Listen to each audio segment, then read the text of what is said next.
السلام علیکم ورحمۃ اللہ وبرکاتہ۔ بسم اللہ الرحمن الرحیم۔ وعن ابی ہریرۃ قال كنت ادعو امی الی الاسلام۔ حضرت ابو ہریرہ رضی اللہ تعالی عنہ سے روایت ہے، انہوں نے فرمایا میں اپنی والدہ کو اسلام کی دعوت دیتا تھا، وہیا مشرکۃ، جبکہ وہ مشرکہ تھی۔ فدعوتها یوما فاسمعتنی فی رسول اللہ صلی اللہ علیہ وسلم ما اکرہ۔ تو ایک روز میں نے انہیں اسلام کی دعوت دی تو انہوں نے مجھے اللہ کے رسول صلی اللہ علیہ وسلم کی شان میں ایسے کلمات سنائے جو مجھے ناپسند ہیں، یعنی سرکار کی شان میں کچھ نازیبا کلمات انہوں نے استعمال کیے، وہ کلمات مجھے بہت ناپسند تھے، میں انہیں سن کر کے کبیدہ خاطر ہوا۔ فأتیت رسول اللہ صلی اللہ علیہ وسلم وانا ابکی، تو میں روتے ہوئے اللہ کے رسول صلی اللہ علیہ وسلم کے پاس آیا۔ یہ وانا ابکی جملہ حالیہ، یعنی میں اللہ کے رسول صلی اللہ علیہ وسلم کے پاس آیا اس حال میں کہ میں رو رہا تھا، یعنی اس فکر میں، اس غم میں کہ میری ماں نے اسلام قبول نہیں کیا اور سرکار کی شان میں کچھ نازیبا کلمات استعمال کیے۔ قلت یا رسول اللہ ادعو اللہ ان یہدی ام ابی ہریرہ، میں نے عرض کیا اے اللہ کے رسول، آپ اللہ سے دعا کر دیں کہ اللہ ابو ہریرہ کی ماں کو ہدایت دے۔ فقال اللہم اہد ام ابی ہریرہ، رسول اللہ صلی اللہ علیہ وسلم نے دعا فرمائی اے اللہ ابو ہریرہ کی ماں کو ہدایت عطا فرما۔ فخرجت مستبشرا بدعوت النبی صلی اللہ علیہ وسلم، حضرت ابو ہریرہ کہتے ہیں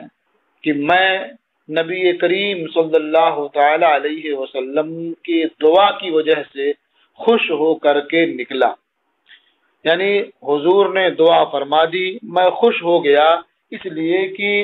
جب سرکار نے دعا کر دی ہے تو ضرور میری ماں کو ہدایت مل جائے گی اور وہ اسلام قبول کر لیں گی۔ خوش ہو کر کے وہاں سے نکلا۔ فلما صرت الی الباب، تو جب میں دروازے کے قریب پہنچا، فاذا ہوا مجاف، تو معلوم ہوا کہ وہ دروازہ بند ہے۔ فسمعت امی خشف قدمیہ، خشف کہتے ہیں پاؤں کی جو آواز ہوتی ہے چلنے کے وقت، اسے خشف کہتے ہیں۔ تو میری ماں نے میرے قدموں کی چاپ سنی، یعنی میرے قدموں سے چلنے میں جو آواز پیدا ہوئی وہ میری ماں نے سن لی۔ فقالت مکانک یا ابا ہریرہ، ماں نے کہا ابو ہریرہ اپنی جگہ ٹھہرے رہو۔ مکانکا یعنی الزم مکانکا وقف، اپنی جگہ کو لازم پکڑو اور ٹھہرو اے ابو ہریرہ۔ وسمعت خضخضۃ الماء، اور میں نے پانی گرنے کی آواز سنی۔ خضخضہ کہتے ہیں پانی گرنے میں جو آواز ہوتی ہے اسے، اور میں نے پانی گرنے کی آواز سنی۔ فاغتسلت، تو میری ماں نے غسل کیا۔ فلبست درعها، اور اپنی قمیص پہن لی۔ وعجلت عن خمارها، اور جلدی میں اپنا دوپٹہ چھوڑ دیا، یعنی قمیص پہن لی اور دوپٹہ اوڑھے بغیر دروازہ کھول دیا۔ ففتحت الباب، تو اس نے دروازہ کھول دیا۔ ثم قالت یا ابا ہریرہ اشہد ان لا الہ الا اللہ واشہد ان محمدا عبدہ ورسولہ، ابو ہریرہ میں اس بات کی شہادت دیتی ہوں کہ اللہ کے سوا کوئی معبود نہیں ہے، اور اس بات کی شہادت دیتا ہوں کہ محمد صلی اللہ علیہ وسلم اللہ کے بندے اور اس کے رسول ہیں۔ فرجعت الى رسول اللہ صلی اللہ علیہ وسلم وانا ابکی، تو میں اللہ کے رسول صلی اللہ علیہ وسلم کی طرف واپس ہوا، وانا ابکی، اس حال میں کہ میں رو رہا تھا، یعنی اب بھی میں روتے ہوئے سرکار کی بارگاہ میں واپس ہوا۔ فرق کیا تھا کہ پہلے غم کی وجہ سے روتا ہوا گیا تھا اور یہ رو رہا تھا من الفرح، خوشی کے سبب، یعنی اب بھی آنسو گر رہے تھے، اور اس وقت گیا تھا جب بھی آنسو گر رہے تھے، لیکن اس وقت جب سرکار کی بارگاہ میں حاضری ہوئی تھی تو غم کے آنسو تھے، فکر و علم کے آنسو تھے، اور اب جب سرکار کی بارگاہ میں جا رہا تھا تو یہ آنسو فرح و سرور کے تھے۔ فحمد اللہ وقال خیرا، تو سرکار نے اللہ کی حمد و ثنا کی اور میرے حق میں دعائے خیر کی۔ اسے امام مسلم نے روایت کیا ہے۔ آپ دیکھیں اس حدیث میں معجزہ کیا ہے۔ اس حدیث میں معجزہ حضور نبی کریم صلی اللہ تعالی علیہ وسلم کی دعا کا اثر فوراً ظاہر ہونا ہے، یہ معجزہ ہے۔ یعنی گویا حضور نبی کریم صلی اللہ تعالی علیہ وسلم نے اللہ کے اذن سے ان کی ماں کے دل کو پلٹ دیا، جو کفر کی حالت میں تھی اور کفر کو پسند کرتی تھی، اسلام سے جلن رکھتی تھی، تو آپ نے ان کے دل پر تصرف فرمایا اور ان کے دل کو اسلام کی طرف مائل کر دیا، اور وہ تھوڑی ہی دیر میں جو اسلام سے دشمنی رکھتی تھی وہ اسلام کی طرف راغب ہو گئی۔ تو یہ جو تصرف فرمایا آپ نے اللہ کی اذن سے ان کے دل پر، یہ آپ کا معجزہ ہے جس کا اس حدیث میں ذکر ہوا۔ اور اس سے یہ بات بھی سمجھ میں آتی ہے کہ صحابہ کرام کو اس بات کا پورا یقین تھا کہ حضور نبی کریم صلی اللہ تعالی علیہ وسلم جو دعا فرماتے ہیں وہ دعا رب کی بارگاہ میں ضرور قبول ہوتی ہے۔ اسی لیے جب سرکار نے دعا کر دی اللہم اہد ام ابی ہریرہ، تو وہ خوشی خوشی گھر سے نکلے، کیونکہ انہیں یقین ہو گیا تھا کہ ضرور میری ماں کو ہدایت مل جائے گی۔ اور ایک بات یہ بھی سمجھ میں آئی کہ ماں جس حال میں بھی ہو، مومنہ ہو یا مشرکہ ہو، مومنہ ہو تو نیک اور صالحہ ہو، یا فاسقہ ہو یا گنہگار ہو، جس حال میں بھی ہو، ماں بہرحال ماں ہے، اس کی خدمت کرنا بیٹے پر یہ ضروری ہے۔ اور یہ خدمت ہی کا ایک طریقہ تھا کہ انہوں نے ان کے حق میں جو بہتر سمجھا اس کے لیے کوشش کی اور سرکار کی بارگاہ میں اس کے لیے دعا بھی کرائی۔ ماں سے جھگڑنا، برا بھلا کہنا، گالی دینا، یہ بالکل کسی طرح سے بھی روا نہیں ہے، اور اسلام اپنے چاہنے والوں کو کبھی اس بات کی اجازت نہیں دیتا کہ وہ اپنی ماں کو سخت سست سنائیں، برا کہیں، گالیاں دیں، اس کی کبھی اجازت نہیں دیتا۔ وعنہ قال، اور انہی سے روایت ہے، فرمایا انکم تقولون اکثر ابو ہریرہ عن النبی صلی اللہ علیہ وسلم، انہوں نے فرمایا کہ تم لوگ کہتے ہو کہ ابو ہریرہ نے نبی کریم صلی اللہ تعالی علیہ وسلم سے روایت زیادہ کی ہے، یعنی زیادہ حدیثیں بیان کرتا ہے ابو ہریرہ، تم لوگ یہ کہتے ہو۔ واللہ الموعد، اور اللہ سے ملنے کا وقت مقرر ہے، یعنی روز قیامت اللہ سے ملنا ہے، ہر ایک کا اس بات پر ایمان ہے اور سبھی جانتے ہیں، اور اللہ تعالی اس دن جزا اور سزا دے گا، جو جیسا کرے گا ویسا پائے گا۔ تو اس بات کا شبہ بھی نہیں ہونا چاہیے کہ میں نبی کریم صلی اللہ تعالی علیہ وسلم سے روایت کرنے میں احتیاط نہیں کرتا، میں جو بھی روایت کرتا ہوں پوری احتیاط کے ساتھ کرتا ہوں، اور جو روایتیں مجھ سے زیادہ ہیں اس کی وجہ یہ ہے جو آگے بیان کرتا ہے۔ وَإِنَّ إِخْوَتِي مِنَ الْمُهَاجِرِينَ كَانَ يَشْغَلُهُمُ السَّفَقُ بِالْأَسْوَاقِ، میرے مہاجر بھائیوں کو بازاروں میں خرید و فروخت کا معاملہ مشغول رکھتا تھا، یعنی میرے مہاجر بھائی بازاروں میں خرید و فروخت میں مشغول رہتے تھے۔ اور میرے جو انصار بھائی ہیں انہیں ان کے مالوں کا کام مشغول رکھتا تھا، یعنی وہ کھیتی باڑی میں مشغول رہا کرتے تھے، اور میرا حال یہ تھا کہ میں مسکین محتاج شخص تھا، اللہ کے رسول صلی اللہ علیہ وسلم کی بارگاہ میں رہا کرتا تھا، بس صرف پیٹ بھر جانے ہی کی مجھے فکر ہوتی تھی اور زیادہ مال و دولت جمع کرنے کی مجھے کوئی فکر نہیں تھی، تو سرکار کی بارگاہ سے کھانے پینے کے لیے مل بھی جایا کرتا تھا اور میں وہیں سرکار کی خدمت میں پڑا رہتا تھا۔ دیکھیے، وَإِنَّ إِخْوَتِي مِنَ الْمُهَاجِرِينَ كَانَ يَشْغَلُهُمُ الصَّفْقُ بِالْأَسْوَاقِ، یہ الصَّفْقُ بِالْأَسْوَاقِ یہ کنایا ہے بیع و شرع سے، ورنہ الصَّفْقُ کا معنی ہوتا ہے تالی بجانا۔ تو بازاروں میں تالی بجانا جب بیع تمام ہو جاتی تھی تو ایک ہاتھ دوسرے ہاتھ پر مارتے تھے کہ اپنا سامان اٹھاؤ اور لے جاؤ، تو یہاں الصفق بالاسباق یہ کنایا ہے بیع و شرع سے۔ تو میرے مہاجر بھائیوں کو بازاروں میں خرید و فروخت کا معاملہ مشغول رکھتا تھا، یعنی مہاجرین یہ تجارت کیا کرتے تھے، بازاروں میں مصروف رہا کرتے تھے۔ وَإِنَّ إِخْوَتِ مِنَ الْأَنصَارِ اور میرے انصار بھائی کان یشغلہم عمل اموالہم تو انہیں ان کے اموال کا کام مشغول لگتا تھا، یعنی وہ اپنے باغات میں اپنے کھیتوں میں وہ کام میں لگے رہتے تھے، مصروف رہتے تھے، وہ زراعت کیا کرتے تھے۔ وَكُنْتُمْ امْرَأً مِسْكِينًا اور میں مسکین آدمی تھا، الزم رسول اللہ صلی اللہ علیہ وسلم علی ملء بطنی اور میں مسکین آدمی تھا اپنے پیٹ بھرنے کی مقدار پر قناعت کرتے ہوئے اللہ کے رسول صلی اللہ علیہ وسلم کی بارگاہ میں حاضر رہتا تھا۔ وقال النبی صلی اللہ علیہ وسلم یوما اور نبی کریم صلی اللہ تعالی علیہ وسلم نے ایک روز ارشاد فرمایا، لن یبسط احد منکم ثوبہ حتی اقضی مقالتی ہذہ ہرگز تم میں سے کوئی اپنا کپڑا نہیں پھیلائے گا یہاں تک کہ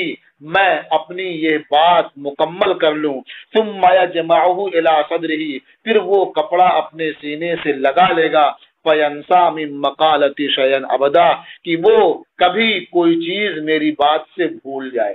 یعنی جو شخص ابھی کپڑا پھیلائے رہے گا یہاں تک کہ میری دعا مکمل ہو جائے، میری بات پوری ہو جائے، پھر وہ کپڑا اپنے سینے سے لگا لے، تو ہرگز ایسا نہیں ہو سکتا کہ وہ کبھی کوئی چیز میری بات سے بھول جائے، یعنی میرا کلام جو کچھ وہ سنے گا کبھی اس میں سے ایک لفظ بھی نہیں بھولے گا۔ تو یہ فرماتے ہیں کہ سرکار نے جب یہ ارشاد فرمایا بسطت نمرتن لیس علی ثوب غیرہا تو میں نے اپنی چادر پھیلا دی۔ نمرہ اس چادر کو کہتے ہیں جس میں سفیدی اور سیاہی دونوں ہو، تو میں نے اپنی چادر پھیلا دی، میرے جسم پر اس چادر کے علاوہ کوئی کپڑا نہیں تھا، یعنی میرے پاس وہی چادر ہی تھی تو میں نے وہ چادر پھیلا دی۔ اس کا یہ مطلب نہیں ہے کہ چادر پھیلا دی خود برہنہ ہو گئے، یعنی اوپر جو اوڑھنے کی چادر تھی وہ صرف وہی تھی، اس کو میں نے پھیلا دیا، باقی جو ازار تھا وہ اس سے الگ۔ حتی قضى النبی صلی اللہ علیہ وسلم مقالتہ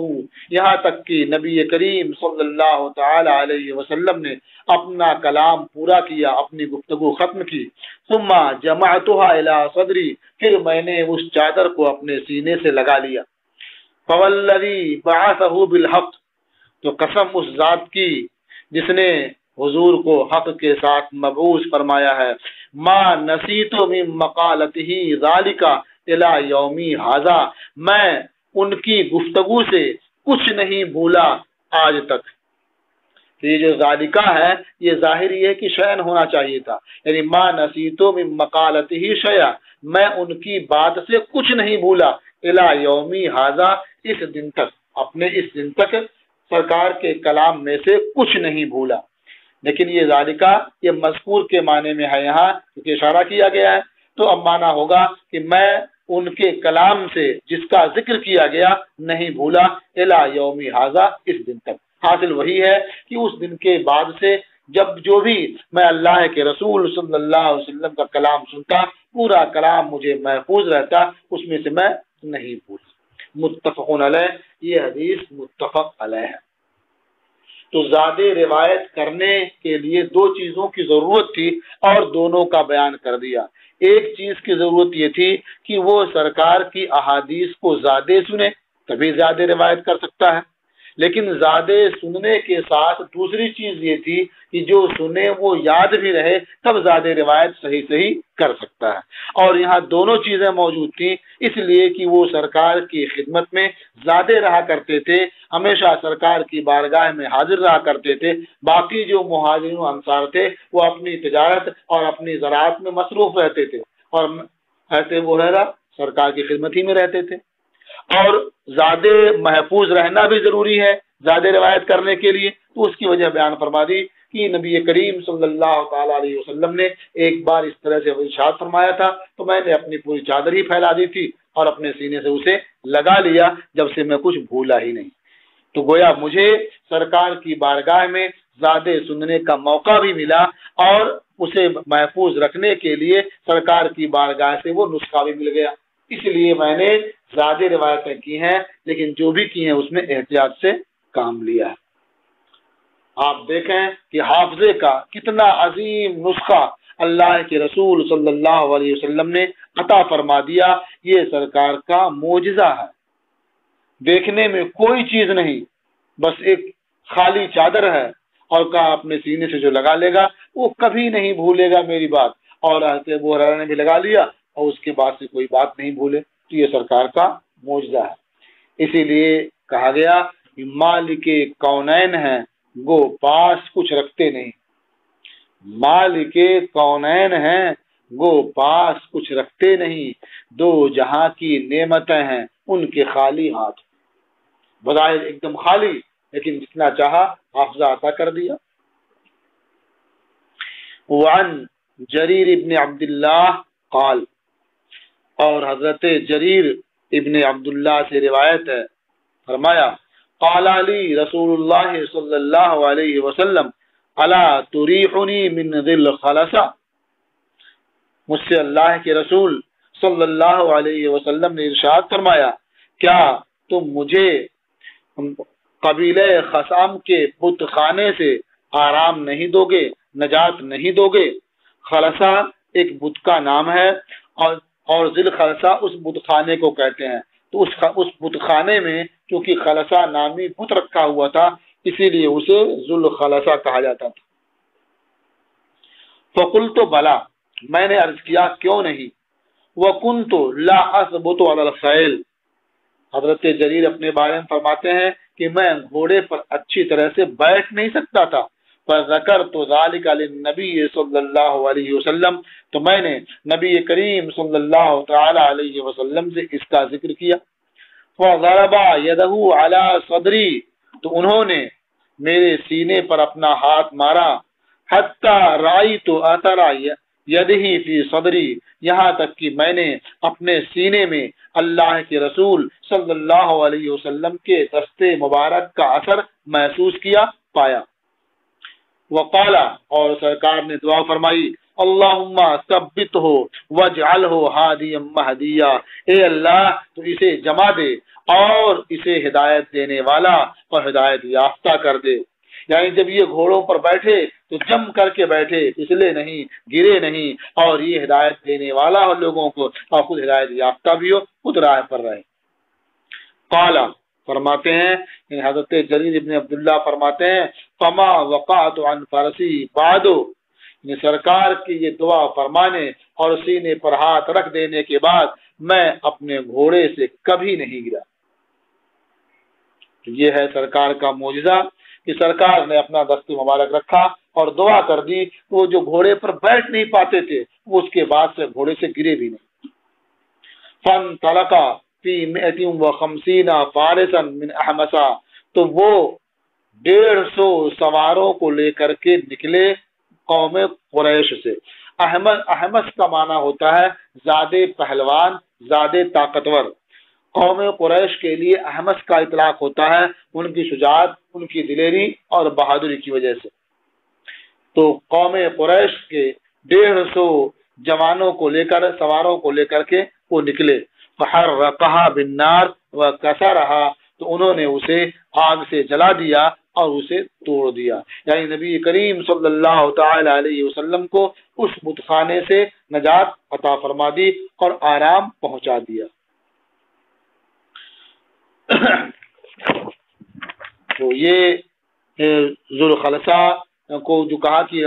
حرقها بالنار، یہاں بالنار جو ہے یہ تاکید کے لیے ہے، ورنہ اس زمانے میں جلانا تو آگ ہی سے ہوتا تھا، اس کے علاوہ اور کوئی صورت تھی ہی نہیں. وعن انس قال، اور حضرت انس رضی اللہ تعالی عنہ سے روایت، انہوں نے فرمایا ان رجلا کان یکتب للنبی صلی اللہ علیہ وسلم، کہ ایک شخص نبی کریم صلی اللہ تعالی علیہ وسلم کے لیے کتابت کیا کرتا تھا، یعنی آپ کے خطوط وغیرہ کبھی کبھی لکھا کرتا تھا. فارتد عن الاسلام، تو وہ اسلام سے پھر گیا، مرتد ہو گیا. ولحق بالمشرکین، اور مشرکوں سے جا ملا. اس شخص کے بارے میں کہا جاتا ہے کہ وہ نصرانی تھا، اس نے اسلام قبول کیا لیکن بعد میں مرتد ہو گیا اور پھر نصرانیت اختیار کر لی اور مشرکوں سے مل گئے. فقال النبی صلی اللہ علیہ وسلم ان الارض لا تقبلہ، تو نبی کریم صلی اللہ تعالی علیہ وسلم نے ارشاد فرمایا یقیناً زمین اسے قبول نہیں کرے گی، یعنی جب یہ مر جائے گا تو یہ زمین کے اندر اسے دفن نہیں کیا جا سکتا، اگر دفن کریں گے تو زمین اسے باہر پھینک دے گی، تو زمین اسے قبول نہیں کرے گی. فاخبرنی ابو طلحہ، مجھے حضرت ابو طلحہ نے خبر دی انہو اتل ارض التی ماتا فیہا، کہ وہ اس زمین میں گئے جس میں اس کا انتقال ہوا، یعنی وہ شخص جہاں مرا تھا وہاں حضرت ابو طلحہ تشریف لے گئے. فوجدہ منبوذا، تو اسے پھینکا ہوا پایا، یعنی زمین پر اسے پڑا ہوا پایا، ایسا لگ رہا تھا کہ زمین پر اسے ڈال دیا گیا ہے، پھینک دیا گیا ہے. فقال ما شأن ھذا، تو انہوں نے پوچھا وہاں کے لوگوں سے ما شأن ھذا، اس کا کیا حال ہے، اس کا کیا معاملہ ہے، یہ کیوں زمین پر یوں ہی پھینکا ہوا ہے. فقالوا دفناہ مرارا، وہاں کے لوگوں نے کہا کہ ہم نے اسے بارہا دفن کیا، یعنی ایک بار نہیں بلکہ مرارن، یعنی کئی بار ہم نے اسے دفن کیا. فلم تقبلہ الارض، تو زمین نے اسے قبول نہیں کیا، یعنی جب بھی ہم نے دفن کیا زمین نے اسے اٹھا کر اوپر پھینک دیا. تو گویا اللہ کے رسول صلی اللہ علیہ وسلم نے اس شخص کے بارے میں جو بتایا تھا کہ زمین اسے قبول نہیں کرے گی، حضرت ابو طلحہ نے اپنی آنکھوں سے اس کا مشاہدہ کیا کہ زمین نے اسے قبول نہیں کیا اور یوں ہی باہر زمین پر پڑا ہوا، پھینکا ہوا. وعن ابی ایوب قال، اور حضرت ابو ایوب سے روایت ہے، انہوں نے فرمایا خرج النبی صلی اللہ علیہ وسلم وقد وجبت الشمس، نبی کریم صلی اللہ تعالی علیہ وسلم گھر سے باہر نکلے اس حال میں کہ آفتاب غروب ہو چکا تھا. فسمع صوتا فقال یہود تعذب فی قبورها، تو سرکار نے آواز سنی تو ارشاد فرمایا کہ یہود کو ان کی قبروں میں عذاب دیا جا رہا ہے. متفق علیہ، یہ حدیث متفق علیہ ہے. اب سرکار نے آواز سنی تو اس بارے میں ایک قول یہ ہے کہ سرکار نے عذاب دینے والے فرشتوں کی آواز سنی، اور اس بات کا بھی اس میں احتمال ہے کہ وہ شخص جسے عذاب دیا جا رہا تھا اس کی چیخ و پکار سنی ہو تو عذاب پانے والے شخص کی آواز سنی، اور اس بات کا بھی احتمال ہے کہ انہوں نے عذاب دینے میں جو ضرب پڑ رہی تھی اس ضرب کی آواز سنی. تو 3 احتمال ہو گیا، یعنی فرشتے جو اسے ڈانٹ رہے تھے، جو اسے مار رہے تھے، تو فرشتوں کی آواز سنی، اور دوسرا احتمال یہ ہوا کہ اس ضرب کی وجہ سے، عذاب کی وجہ سے جو وہ چیخ چلا رہے تھے اس کی آواز سنی، اور تیسرا احتمال یہ ہے کہ جو گرز وغیرہ فرشتے اس قبر میں مدفون لوگوں کو مار رہے تھے، وہ گرز پڑنے سے جو آواز اٹھ رہی تھی آپ نے وہ آواز سنی. بہرحال جو معنی بھی مراد لیا جائے کہ فرشتے کی آواز سنی یا قبر مدفون شخص کی آواز سنی یا ضرب کی آواز سنی، بہر صورت اتنی بات تو ثابت ہوتی ہے کہ قبروں میں عذاب دیا جاتا ہے اور عذاب قبر برحق ہے۔ تو عذاب قبر کو سننا، خواہ وہ فرشتے کی آواز ہو یا جس کے عذاب دیا جا رہا اس کی آواز ہو یا ضرب وغیرہ کی آواز ہو، یہ سننا خود سرکار کا معجزہ ہے، اس لیے کہ عام مخلوق، عام انسان اس کے سننے کی طاقت نہیں رکھتے، اور نہ ہی اپنے عقل اور قیاس سے یہ کہہ سکتے ہیں کہ وہ آواز کیسی ہے۔ وعن جابر قال، اور حضرت جابر سے روایت ہے، انہوں نے فرمایا قدم النبی صلی اللہ علیہ وسلم من سفر، نبی کریم صلی اللہ تعالی علیہ وسلم ایک سفر سے تشریف لائے، فلما کانا قرب المدینہ، جب سرکار مدینہ منورہ سے قریب تھے، حاجت ریح تکاد ان تدفن الراکبہ، تو آندھی اٹھی، حاجت ریح آندھی اٹھی، آندھی ظاہر ہوئی، قریب تھا کہ وہ آندھی سوار کو دفن کر دے، یعنی آندھی اتنی تیز تھی، اتنی زیادہ ریت اڑ رہی تھی، ایسا لگ رہا تھا کہ سوار ریت میں دفن ہو جائے گا اور ریت اڑ اڑ کر کے اس کے پاس آئے گی اور وہیں رہ جائے گا وہ، کوئی بہت تیز آندھی اٹھی۔ فقال رسول اللہ صلی اللہ علیہ وسلم بعثت هذه الريح لموت منافق، اللہ کے رسول صلی اللہ علیہ وسلم نے ارشاد فرمایا کہ یہ آندھی ایک منافق کی موت کے وقت بھیجی گئی تھی، یہ آندھی جو آئی ہے یہ مدینہ میں ایک منافق کے مرنے کا وقت تھا، اس وقت یہ آندھی بھیجی گئی ہے۔ فقدم المدینہ فاذا عظیم من المنافقین قد ماتا، سرکار مدینہ تشریف لائے تو معلوم ہوا کہ منافقوں میں سے ایک بڑا منافق مر چکا ہے، اسے امام مسلم نے روایت کیا ہے۔ اس منافق کے نام کے بارے میں کہا گیا کہ اس کا نام رفاع ابن دریر یا رفاع ابن زید تھا، اور سرکار غزوہ تبوک سے واپس تشریف لا رہے تھے، اور ایک قول یہ بھی ہے کہ اس منافق کا نام رافع تھا اور آپ غزوہ بن المستلق سے واپس تشریف لائے تھے۔ بہرحال اس حدیث میں جو سرکار کا معجزہ ہے وہ یہ کہ آپ ہواؤں کے بارے میں بھی یہ جان لیتے ہیں کہ یہ ہوا کس لیے آئی ہے، کس لیے بھیجی گئی ہے۔ تو منافق کی موت کے وقت آندھی بھیجی گئی، آپ نے آندھی کو دیکھ کر کے پہچان لیا اور جان لیا، یہ آپ کا معجزہ ہے۔ وعن ابی سعید الخدری قال، اور حضرت ابو سعید خدری سے روایت ہے، انہوں نے فرمایا خرجنا مع النبی صلی اللہ علیہ وسلم حتی قدمنا عسفانا، ہم نبی کریم صلی اللہ تعالی علیہ وسلم کے ساتھ نکلے، یعنی کسی طرف غزوے میں نکلے، یہاں تک کہ ہم مقام عسفان آ گئے، یعنی مکہ سے 2 منزل کا فاصلہ طے کر کے، اس میں مکہ سے 2 منزل کے فاصلے پر عثمان واقع ہے، عسفان یہ واقع ہے۔ تو ہم نبی کریم صلی اللہ علیہ وسلم کے ساتھ مدینہ سے نکلے اور مکہ سے قریب 2 مرحلے کے فاصلے پر جو عسفان جگہ واقع ہے وہاں پہنچ گئے۔ فاقام بها لیالیہ، تو اللہ کے رسول صلی اللہ علیہ وسلم نے اس جگہ پر چند شب قیام کیا۔ فقال الناس ما نحن هاهنا فی شیء، تو کچھ لوگوں نے کہا، یہاں مراد کچھ لوگوں سے منافقین ہے، یعنی جو سرکار کے اصحاب کے ساتھ منافقین بھی تھے، ان میں سے بعض لوگوں نے کہا ما نحن هاهنا فی شیء، ہم تو یہاں بیکار پڑے ہوئے ہیں، یعنی ہم یہاں کسی کام میں نہیں ہیں، یعنی نہ تو کسی سے جنگ ہو رہی ہے نہ اور کوئی کام ہو رہا، بس ہم یوں ہی یہاں پڑے ہوئے ہیں۔ اور وَإِنَّ عَيَالَنَا لَخُلُوفٌ، اور ہمارے بچے، ہماری بیویاں یہ تنہا مدینہ میں موجود ہیں۔ تو یہ تو کوئی عقل مندی کی بات نہیں ہے کہ ہم اپنی بچوں اور اپنی بیویوں کو چھوڑ کر کے وہاں کوئی ان کی دیکھ بھال کرنے والا بھی نہ ہو، آ کے یہاں صحرا بیابان میں پڑے رہیں اور یہاں کوئی کام بھی نہ ہو۔ تو گویا ان منافقین نے وہاں ٹھہرنے پر ایک طرح سے اعتراض کیا، اور یہ بھی کہا کہ ما نأمن علیہم، کہ ہم اپنے عیال پر مامون نہیں ہیں، ہو سکتا ہے کوئی دوسرا ان پر حملہ آور ہو، انہیں اذیت پہنچائے، نقصان پہنچائے، یہاں کوئی کام بھی نہیں ہے تو ہم بیکار پڑے ہوئے ہیں۔ فبلغ ذلك النبی صلی اللہ علیہ وسلم، تو یہ خبر منافقین کی یہ بات نبی کریم صلی اللہ تعالی علیہ وسلم تک پہنچی۔ فقال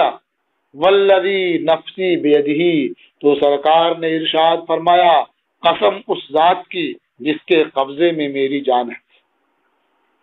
ما فی المدینۃ شعب ولا نقب الا علیہ ملکان،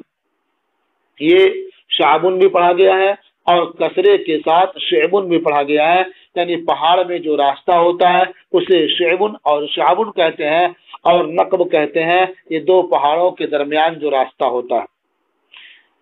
تو سرکار نے فرمایا قسم اس ذات کی جس کے قبضے میں میری جان ہے، مدینے میں کوئی پہاڑوں کا راستہ یا ان کے اندر کا راستہ ایسا نہیں ہے کہ جس پر دو فرشتے